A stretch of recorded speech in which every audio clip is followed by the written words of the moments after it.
Hello friends आज के video में एल&टी में d.o.l स्टार्टर में power wiring connection and remote wiring connection किस तरह किया जाता है आज के वीडियो में हम सीखने वाले हैं। इससे पहले हमने एक वीडियो बनाया था जिसमें हमने d.o.l स्टार्टर में लोकल वायरिंग कनेक्शन सीखा था। दैट मीन्स हम जब भी चाहे तो इस स्टार्टर को इस पुश बटन दबाकर जो स्टार्टर को ऊपर दिया गया है इस पुश बटन से स्टार्ट स्टॉप कर सकते हैं। बट कई एप्लीकेशन ऐसी होती है जहां पर हमें इस स्टार्टर को स्टार्ट स्टॉप करने के लिए एक्सटर्नल पुश बटन लगाना होता है। तो एक्सटर्नल पुश बटन लगाकर इस स्टार्टर को किस तरह ऑन ऑफ किया जाएगा हम आज के वीडियो में हम काफ़ी आसान तरीके से सीखने वाले हैं। देखिए हमारे पास एक्सटर्नल पुश बटन है। यदि हम चाहते हैं तो स्टार्टर को एक्सटर्नल पुश बटन से भी स्टार्ट स्टॉप कर सकते हैं और इस स्टार्टर के ऊपर जो नॉर्मली पुश बटन दिया है इससे भी स्टार्ट स्टॉप कर सकते हैं। तो चलिए इस तरह की जो वायरिंग होती है इसे हम बेसिकली रिमोट वायरिंग कनेक्शन कहते हैं, जिसमें हम स्टार्टर को कहीं दूर प्लेस से स्टार्ट स्टॉप भी कर सकते हैं।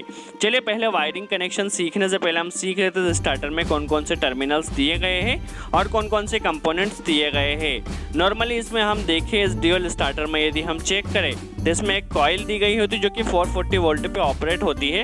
आप पहले कॉइल पे वोल्टेज जरूर चेक कर लें। कई बार क्या होता है 220 वोल्ट की भी एनवीसी कॉइल होती है। तो ये हमारे पास जो एनवीसी कॉइल है ये 440 वोल्ट की है। इसे ऑपरेट करने के लिए हमें 440 सप्लाई देना होगी। ये बेसिकली ओवरलोड रिले है। या ओवरलोड रिले में ये बेसिकली ये आपका देख सकते हैं। इससे आप क्या कर सकते हैं, आपकी जहाँ पे आपकी जितने भी एम्पेयर पर सेट करना है वहाँ पे से मैनुअली सेट कर सकते हैं।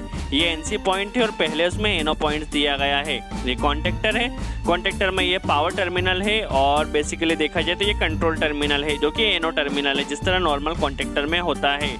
जैसे ही कोयल एनर्जाइज या ऑपरेट होती है तो जो इसके पावर सप्लाई होती है वो पास होती है और हमारी मोटर को जाके रन करती है।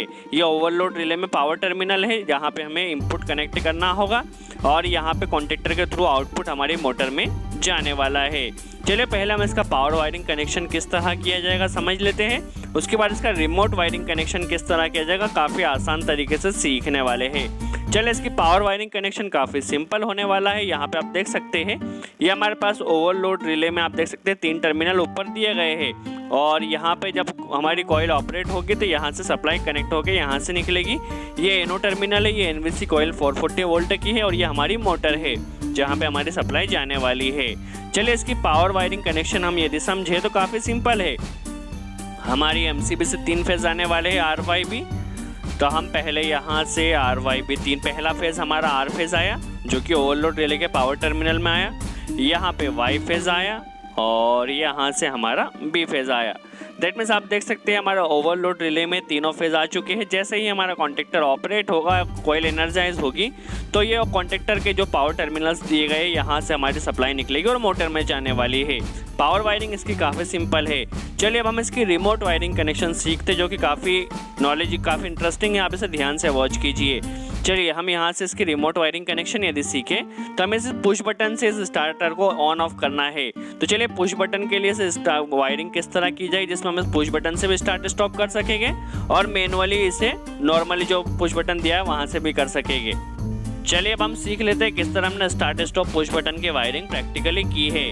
पहले हम स्टार्ट पुश बटन की एनो और पुश बटन की वायरिंग कर रहे हैं। तो जो ओवरलोड रिले में एनो टर्मिनल दिया गया है यहाँ पर हमें एक वायर को कनेक्ट करना है और इसे हमें एनो पुश बटन में यहाँ पर कनेक्ट कर देना है। देखिए जो ओवरलोड रिले का जहाँ से हमारा ओवरलोड रिले है वहाँ पर हमने एक वायर कनेक्ट किया है और इसे एनो पुश बटन में कनेक्ट कर दिया है। अब हमें क्या करना है, बेसिकली देखा जाए तो जो दूसरा एनो का टर्मिनल है ओवरलोड रिले में यहाँ पर हमें एक वायर को कनेक्ट करना है। देखिए इस तरह से एक वायर को कनेक्ट करना है और एक कनेक्टिंग जो पहले नॉर्मली कनेक्टर कनेक्ट रहता है इसे आपको निकाल देना है। इस चीज़ का आप ध्यान रखिए। देखिए कनेक्टर को हमने निकाल दिया है और यहाँ पे इस वायर को हमने पहले कनेक्ट कर देना है नॉर्मली। तो चलिए इस वायर को हमने कनेक्ट किया है। हम बेसिकली स्टार्ट पुश बटन की वायरिंग देख रहे हैं। देखिए इसे कनेक्ट करने के बाद हमें इसे स्टार्ट पुश बटन में दे देना है। तो जैसे ही हम इस पुश बटन को प्रेस करेंगे तो हमारा जो स्टार्टर है वह स्टार्ट हो जाएगा। बट हमें इसमें स्टॉप पुश बटन की भी वायरिंग करना है। तो स्टॉप के लिए हम क्या करेंगे, यहीं से एक वायर और कनेक्ट करने वाले हैं क्योंकि हमें इसमें स्टॉप पुश बटन की भी वायरिंग करना है। तो इसी में हम एक वायर और लूपिंग कर लेते हैं। देखिए आप या तो ओवरलोड रिले में जो इनो टर्मिनल है वहाँ से भी वायर ला सकते हैं या यहाँ से भी कनेक्ट कर सकते हैं।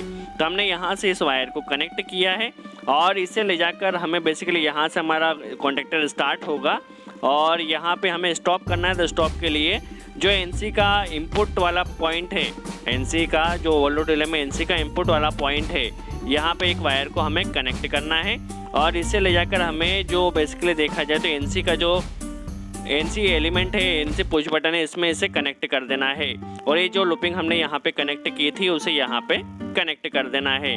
तो नॉर्मली ये हमारी देखिए जैसे ही हम इसे कनेक्ट करेंगे तो हमारी वायरिंग कनेक्शन कंप्लीट हो गया है। काफ़ी सिंपल वायरिंग कनेक्शन है। जस्ट हमने एनो से एनो को कनेक्ट करना है और जो कनेक्टर था, कनेक्टर की जगह हमें एनसी को कनेक्ट कर देना है। तो ये हमारा कनेक्शन कंप्लीट हुआ है। चलिए हम इसे एक बार ऑपरेट करके देख लेते हैं। हमारा कनेक्शन यहाँ पे कंप्लीट। चलिए पहले से ऑपरेट करके देख लेते हैं। पहले रिमोट वायरिंग से इसे ऑन करते हैं और इसे यहाँ से ऑफ करते हैं। दैट मीन्स हम इसे रिमोट से भी ऑन ऑफ कर सकते हैं, इस तरह ऑन, इस तरह ऑफ, और हम इस कनेक्शन को लोकल से भी ऑन ऑफ कर सकते हैं। और देख सकते हैं लोकल से ऑन किया, रिमोट से ऑफ किया, अब रिमोट से ऑन किया और लोकल से ऑफ किया। जैसे हम कहीं से भी ऑन और कहीं से भी ऑफ कर सकते हैं। दैट मीन्स लोकल से ऑन ऑफ करना चाहते हैं तो लोकल से, और रिमोट से करना चाहते हैं तो रिमोट से। तो फ्रेंड्स आई होप आपको हमारा यह वीडियो अच्छा लगा हो। वीडियो अच्छा लगा हो तो लाइक का बटन जरूर प्रेस करें और इस वीडियो का टॉपिक से रिलेटेड जो भी डाउट हो उसे कमेंट्स बॉक्स में जरूर पूछें। हम पूरी कोशिश करेंगे उसका जवाब दे सके। और आपने हमारे चैनल अब तक सब्सक्राइब नहीं किया है तो सब्सक्राइब जरूर कर लें, क्योंकि इस चैनल पर आगे चलकर हम इंडस्ट्री के वर्क से रिलेटेड और भी वीडियो डालने वाले हैं जिससे आपको नॉलेज मिलता रहे। सो आज